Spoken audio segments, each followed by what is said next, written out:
1, 2, 3, 4. Those are numbers, but you already knew that. If you want to know what number you're going to pay each month for your car, use Kelley Blue Book My Wallet on Auto Trader. They're really good at numbers.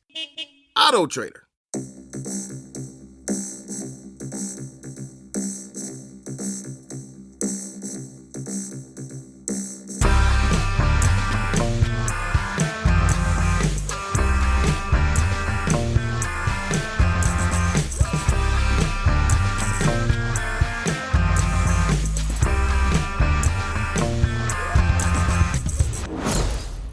Hello, and welcome to another episode of Unequal Sequel Extra. Extra! It's Friday, and that means it's time for me and Rich to talk about some kind of sequel nonsense. Yeah! Sequels! And Rich is really excited about what I said we could do this week. It's a special, another first for us. It is a anniversary special. It's not for a film that you think it will be. You thought we were going to talk about Terminator 2, but oh no. No. We're not going to talk about the best sequel ever. No. Why would we celebrate the anniversary of the best sequel ever on a sequel podcast? I mean, no. Why would we do that? Let's pick some random nonsense instead. It's not random. There's a point to it. Let's say happy 15th birthday to Pirates of the Caribbean 2. 15th as well. It's not even 20. It's a nice round number, I thought. The reason I picked it are a few reasons. One, it came out on the day we're now recording, the 6th of July in 2006. So that seems pretty, good. And two, you said you hadn't seen it. And then turns out you have seen it. I have seen it, yeah. I just conveniently forgot it because I don't really like it very much. So this is going to be an absolute cracker. Oh, I'm going to tear this to shreds. I'm not. I will be nice. I'll be nice, I promise. Well, yeah, we'll get into it. We'll talk about how it works as a sequel and how it plays. But this was the highest grossing picture of 2006, Rich. Really? It made over $1 billion. Jesus. I mean, the first one's really good. Yeah. The first Pirates of the Caribbean is really good. And this one... I mean, I think a lot of those $1 billion people would have been slightly disappointed by, They tried to do Empire Strikes Back with this one, didn't they? And they missed it a little bit, I think, for me. But yeah, We'll talk about that later. It feels like they made the first one and then thought, oh shit, we've got to make this into a franchise because the first one was popular. Well, they shot the third one at the same time as this one, didn't they? Yeah, back to back. So it was like this was one big long movie. Which is a good idea. Yeah, I mean...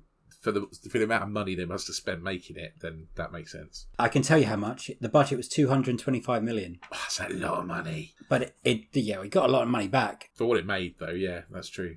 And that's two pictures, so you're bringing two. Oh, really? Oh, okay. I think so. Okay, that's good value. Yeah, that's very good value.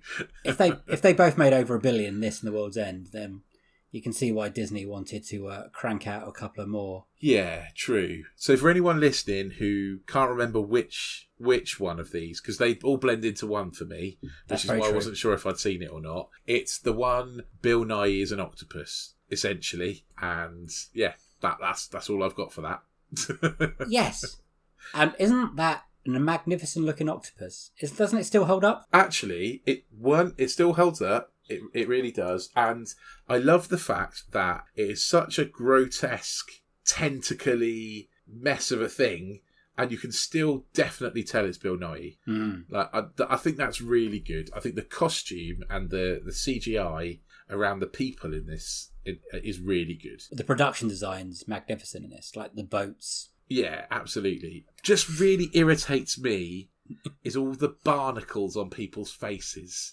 I just want to pick them off. I just want to why are you content with a starfish growing on your face? I don't get it. I thought you were going to say you can't see their emotion or something like that. No. It's just a cleanliness thing. It just annoys me. So when you say you've seen this, did you see it back in the cinema when it got released in 2006, or? I definitely wouldn't have seen it at the cinema. I own it on DVD somehow. I think it may be my wife's, and it's made its way into the collection or something. But I've definitely seen it. Not at the cinema, I don't think, because we'd have been far too busy in 2006. We'd have been writing our dissertations and doing our final year project.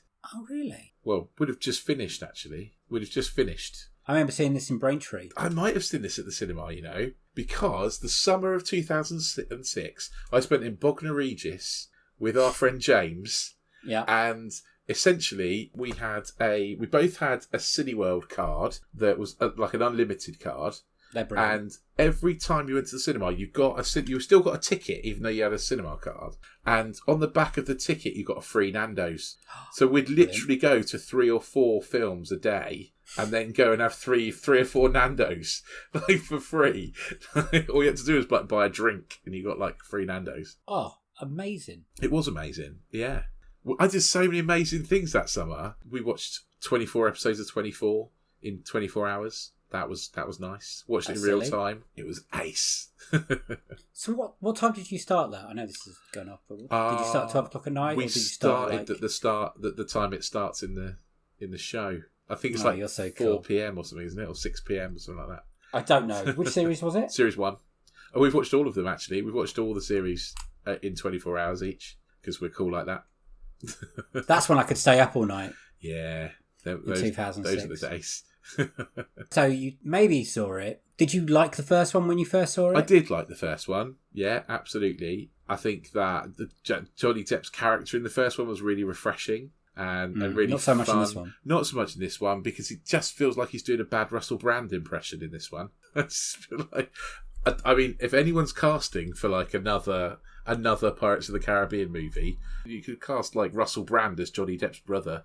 He can be Captain Jack's brother, no problem. Yeah. Do a Fast and Furious 9 and bring his brother into it. We've already had his dad in it, so, you could do that. I found just Captain Jack really unlikable in this one.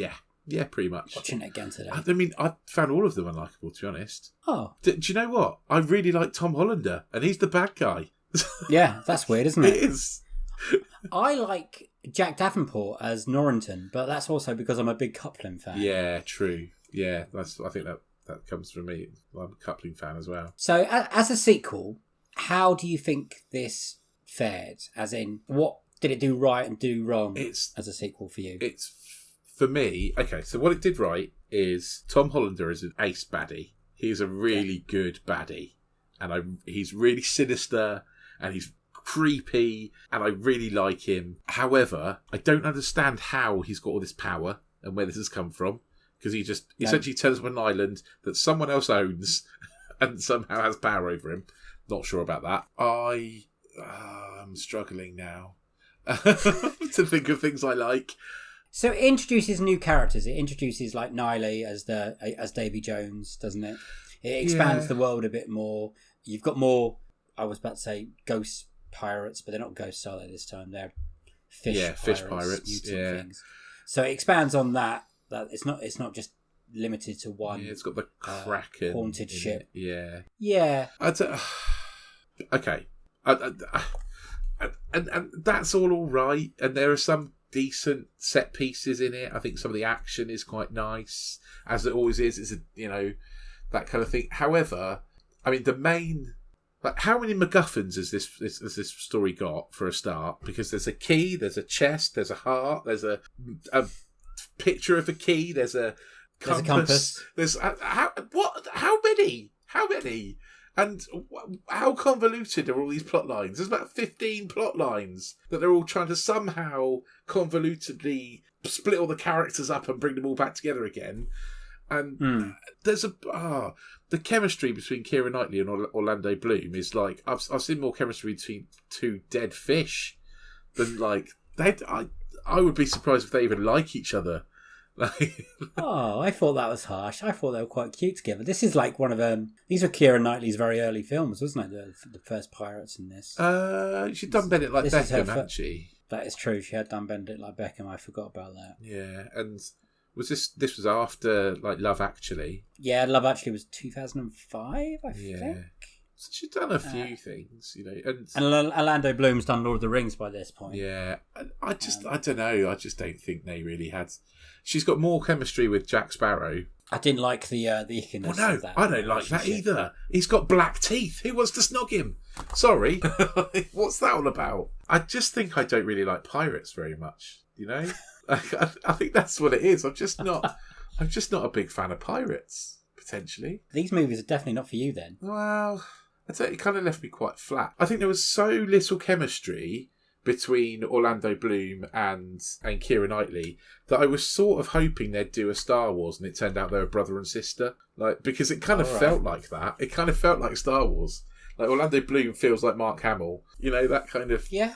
That he's Luke and she's Leia and Captain Jack is Han Solo. The two blokes, Mackenzie Crook and the other fella, that's R2 and 3PO. Yeah, it all comes together. when you describe it like that, I can totally understand it. Yeah. Do you like any of the set pieces? I really like a couple of the set pieces. Some of the set pieces are nice, and sort of the way that Johnny Depp accidentally always gets out the way of stuff is quite nice. I think some of the Kraken dragging boats down to the deep. That's cool. That's kind of cool. And I'm not sure if I like or if I don't like that whole Norrington and Orlando Bloom in a wheel thing. Love that bit. I'm not sure. I think I like it. And then I also think it annoys me too. Why? I don't know. It's like... I like the bit when it stops and they're really dizzy and they can't stand up. That's the bit I like. That's realistic. I think that's a really well put together half an hour. Like when they're fighting on the wheel and on the church, and then there's the other, like R2D2 and C3PO and Elizabeth Swann. Yeah, they're fighting the other people. I think that's just a really well put together sequence, and I think that this film has those. I think everything on the Cannibal Island really works. I think. It kind of lost me on the Cannibal Island, to be honest. I like the swinging ball things. That made me chuckle. I like the Kraken. I like certain bits of the Dave Jones, but for me, it's just too long. It's too long. It's far too long. I was going to say that. I was halfway through. I was like, "Is this finished yet?" Like, it's the middle segment of a trilogy, isn't it? Really, it's the setup for the next movie, and it just feels like they've crammed so much into it. I want to see the next one because I think the next one's going to be better. Well, I've seen it and I don't think it is. But we can celebrate that 15 years next year if you want, because they did them back to back. But like you said, this does feel like an Empire Strikes Back because they did a lot of work. Spoilers, people. This is 15 years now, so I'm going to go crazy. Of killing Jack Sparrow in this film, and then they pushing themselves into the corner again of having to bring him back in the third one. And then Barbossa turns up at the end of this one. It was a big surprise. Yeah. So the next one's World's End, right? Yes. So it seems that IMDb agrees with you, I think. This one gets a 7.3 and World's End gets a 7.1. I can't remember World's End, so I don't know if it's better or not. But if you think this one's overstuffed and too long, then that one really gets overstuffed and too long and too convoluted. Yeah, it raised the stakes in the whole magical world as well. Oh. It all goes a little bit crazy. And then there's... how many more are there? There are 3 more or 2 more? There's this trilogy, and then there's 2 more after this. Right. There's the one that I always forget about, which is something about Dead Man again. Dead Man... No, that's the fourth one. Isn't there... No, 5th one is Dead Man Tells No Tales, which is also Salazar's Revenge. Right. And there's a middle one with Penelope Cruz and Ian McShane. On Stranger Tides. That's the one. So what's the that one is rubbish. that's like... What's the one where they sort of like go to China or wherever it is? Or that's the third one. Oh, that's the third one, is it? Mm-hmm. I can sort of remember that one. I don't think I've seen the other 2. So the third one's at World's End, is it? Yes, I'm pretty sure someone's going to pick them at some point to be the worst sequels. So then maybe. You can... Okay, I'll have to watch them then. In that case, we can delve into them. I think it's the first sequel that I've watched that wasn't someone's worst sequel. That I've really thought, I'm taking the point of this. I'm sort of disappointed by this. It'd be a good answer for that. Which one disappointed you? Because the first Pirates was so good. Yes, it was really good, and this one just is a bit nothingy and far too long. And has good music though, and the boats are really good. Yeah. Like we said, the special effects. The boats are good. Not enough for you, the boats are good. There's some stunning shots of where Will Turner's up on the crow's nest and stuff in the boat, and the Kraken's coming and things. That's kind of yeah. There are some really stunning shots, and the CGI is great. but it just misses the. I mean, the story is too muddled and too bloated. That's the problem. Why did it do so well then? Why? Because this is a Disney franchise, and before this, Disney franchises were few and fairer. It did so well because the first one was so good, didn't it? I would be surprised if the third one did as well, because I imagine everyone went to see this going, yes, the first Pirates was so good, and then they got in there and they watched this and went, oh, that's not as good, and then they didn't go and see the third one because it wasn't as good.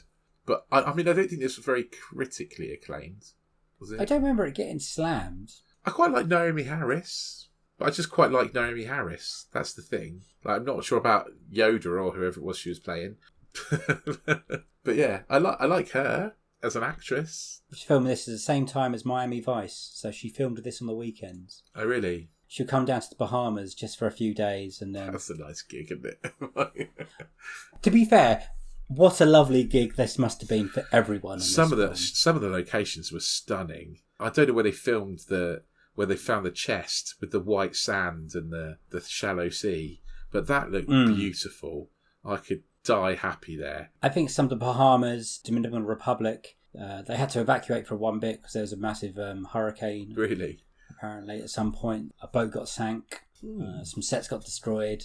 It brought a lot of tourism to the Caribbean. Yeah, I imagine it did. Yeah. At least it's still in the Caribbean, because in the third one they go out of the Caribbean. So how are they still Pirates of the Caribbean? Fair point. Yeah, fair point. Yeah, I mean, it's got enough energy. That's the thing. There's enough energy in it, even though it's sort of it's kind of like fits the starts of it. The set pieces are probably enough to get you through it. I think so. But by the end, I was really done.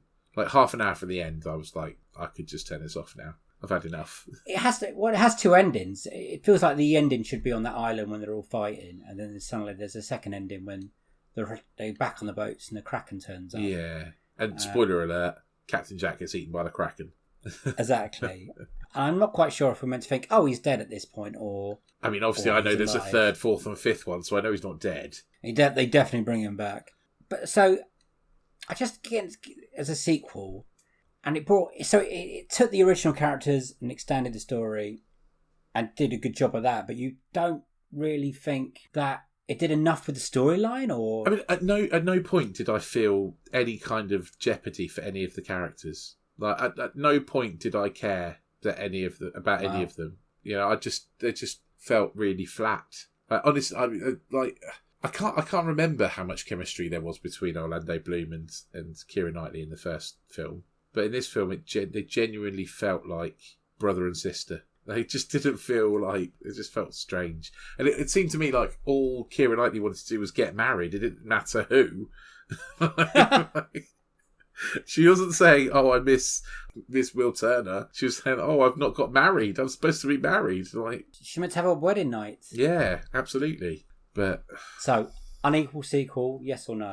Oh, definitely unequal. Absolutely unequal. Nowhere near as good as the first one. Yeah. Cut half an hour out of it, and you might have a chance. Did you know the first one's just as long though? Is it? Doesn't feel it though. Just plays nicer, doesn't it? Yeah, it does. I think the third one's closer to 3 hours. I don't really want to watch that.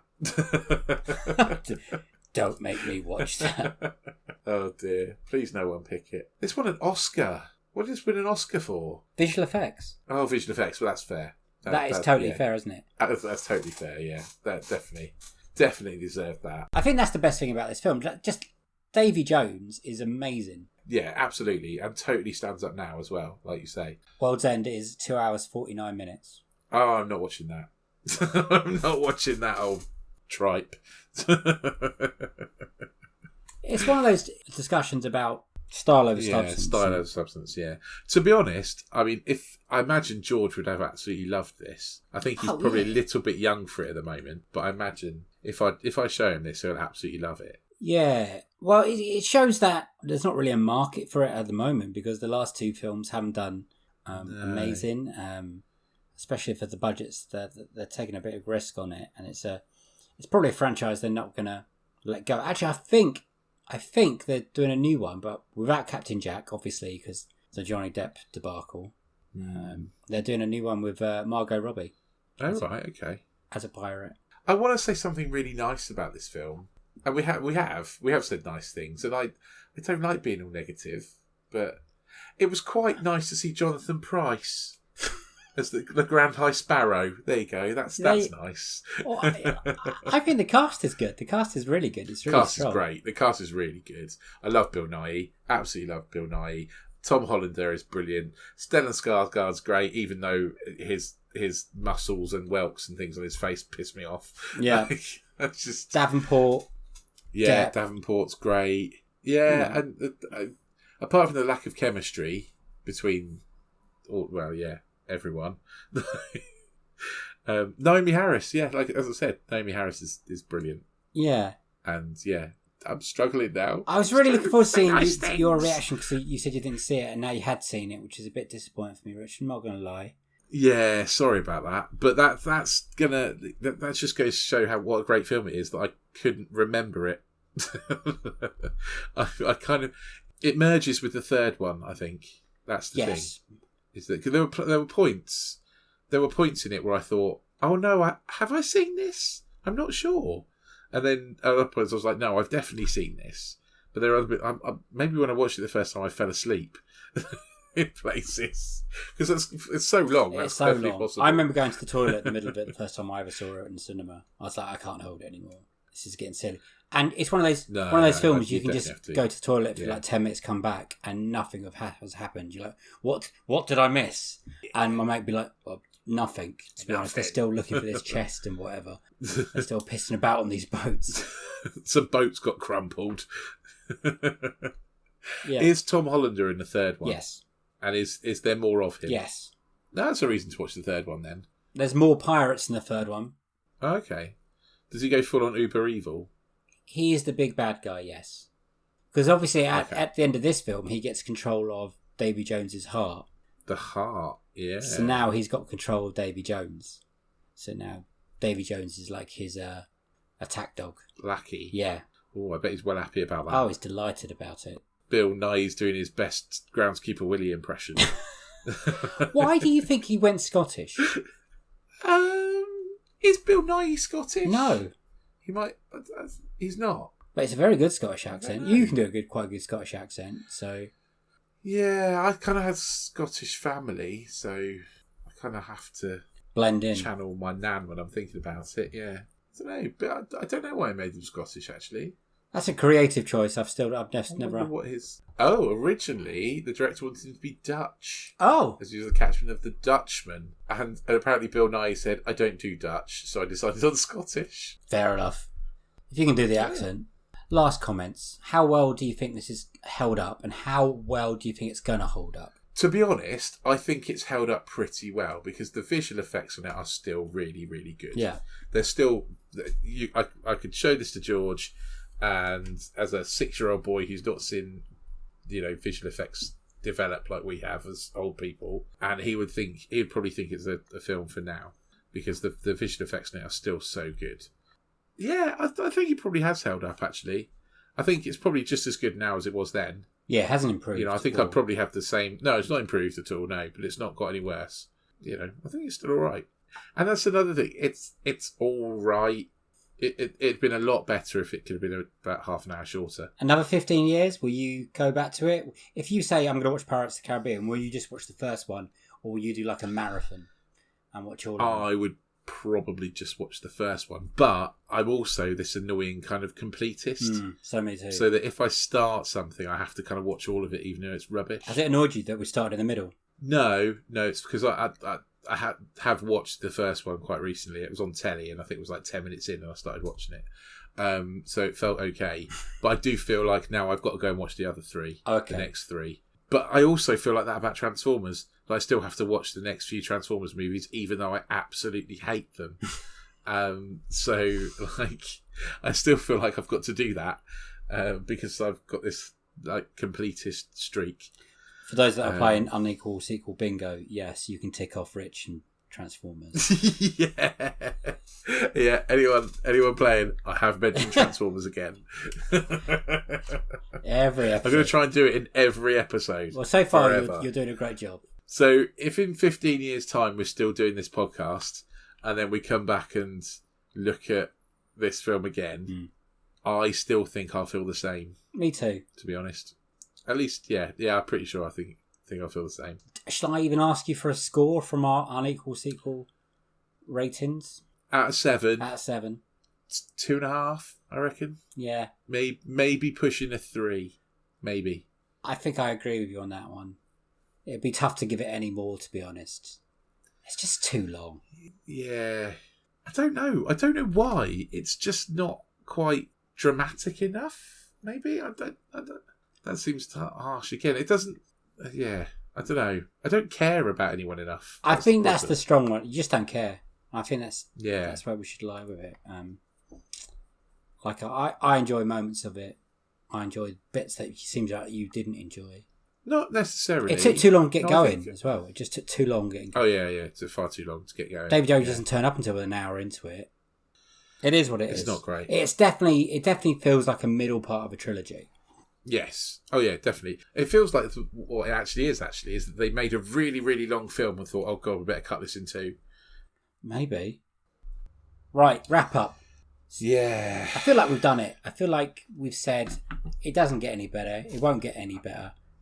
I've said all there is to say.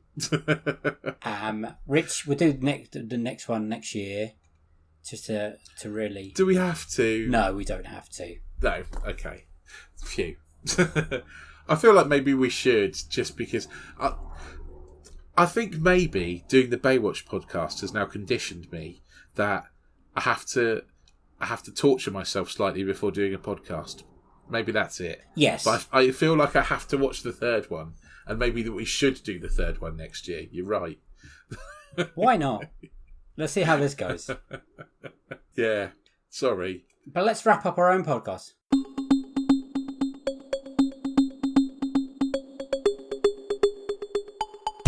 Yeah, this is our most negative extra so far. But I think we're going to have quite a fun one next week. Yes. Knowing what we've got planned. Yes, we've actually planned something next week. We have. Because next Friday we'll be releasing our episode. It's for a film that's coming out this week. Is it strictly a sequel? Somewhere, yes, because I'm pretty sure it's set after one of the other films. But not. But also it's a prequel to some of the other films. So, yes. Fair point. It definitely sits somewhere in that canon, but before the first film they appeared in. So, yes. It's a sequely prequely. Yes. Because I want to watch it and I want to talk about it.